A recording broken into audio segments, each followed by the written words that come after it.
নমস্কাৰ, মোৰ নাম শ্ৰী দ্ৰোণ প্ৰসাদ শৰ্মা। মই পশ্চিম কলিয়াবৰ ছিনিয়ৰ ছেকেণ্ডেৰী ছাত্ৰ। মোৰ আজি হাই ছেকেণ্ডেৰী ফলাফল দিছে। মই 88% হৈ উত্তীৰ্ণ হ'বলৈ সক্ষম হৈছোঁ।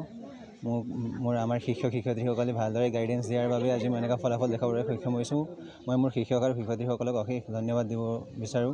তেওঁলোকৰ গাইডেঞ্চ যদি নথকা হ'লে আজি মই ইমান ভাল ফলাফল দেখাবলৈ সক্ষম নহ'লোঁ হয়। ইমান সুন্দৰ ৰিজাল্ট কৰি কেনেকুৱা লাগিছে? ভালেই লাগিছে।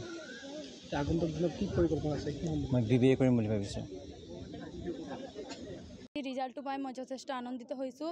যদিও মানে আশা কৰা ধৰণে ৰিজাল্টটো হোৱা নাই, তথাপিও আৰু ভালেই লাগিছে। যিহেতু আমাৰ বিদ্যালয়ৰ পৰা 88% নম্বৰ লাভ কৰিবলৈ সক্ষম হৈছে। আমাৰ লগৰে মানে মোৰ দাদাৰ বন্ধুৰ দৰেই যথেষ্ট সুখী হৈছোঁ মই তাৰ ৰিজাল্টটো পাই। মানে আমাৰ কলেজৰ যিখিনি গৌৰৱ আনিছে তেওঁৰ কাৰণে মই ধন্যবাদ জনাব বিচাৰিছোঁ তাক। আৰু লগতে মোৰ বিদ্যালয়ৰ শিক্ষক শিক্ষয়িত্ৰীসকলকো মই আন্তৰিক শুভেচ্ছা জনাইছোঁ।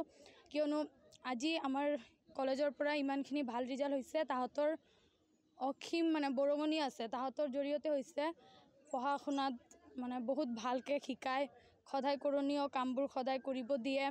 পিছদিনাখন আকৌ সেই কামবোৰ চাই কৰিছেনে নাই ছাত্ৰ ছাত্ৰীসকলে। গতিকে শিক্ষক শিক্ষয়িত্ৰীসকলে আৰু আগন্তুক দিনত কেনেকৈ আগবাঢ়ি যাবা কি বুলি ভাবিছা?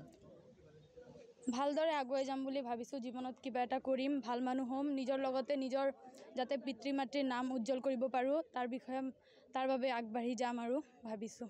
ছাত্ৰ দেখা গৈছে সি যথেষ্ট কষ্ট কৰিছে, তাৰ ফল সি পাইছে। তাকে অশেষ কষ্টৰ ফলত সি ভাল ৰিজাল্ট কৰিবলৈ সক্ষম হৈছে আমাৰ মহাবিদ্যালয়ৰ পৰা। আগন্তুক দিনত যাতে সি ভাল এজন সফল ব্যক্তি হয় সেয়ে কামনা কৰিলোঁ আৰু লগতে আমাৰ মহাবিদ্যালয়খনৰ উজ্জ্বল ভৱিষ্যত কামনা কৰিছোঁ। ধন্যবাদ। আগৰ বছৰৰ দৰে এইবাৰো আগতে আমাৰ প্ৰথম অৱস্থাৰ পৰাই এই বিদ্যালয়ে বহুত সুন্দৰ ৰিজাল্ট কৰিছে। এইবাৰো আগৰ বছৰৰ দৰে সুন্দৰ ৰিজাল্ট এটা কৰিবলৈ সক্ষম হৈছে। শ্ৰী দ্ৰোণ প্ৰসাদ শৰ্মাই 88%ৰে আমাৰ বিদ্যালয়ৰ লগতে অঞ্চলটোৰ সুনাম কঢ়িয়াই আনিছে। লগতে 4জন ছাত্ৰ ছাত্ৰীয়ে ষ্টাৰ পাইছে। 93.33%ৰে আমাৰ মহাবিদ্যালয়ৰ সুনাম কঢ়িয়াই আনিছে। আমি বহুত যথেষ্টখিনি আনন্দিত। শিক্ষক শিক্ষয়িত্ৰীৰ লগতে সকলো বিদ্যালয় সকলো কৰ্মচাৰী তথা ছাত্ৰ ছাত্ৰী সকলোৱে আজি এই সুফলৰ কাৰণে যথেষ্টখিনি আমি আনন্দিত হৈছোঁ।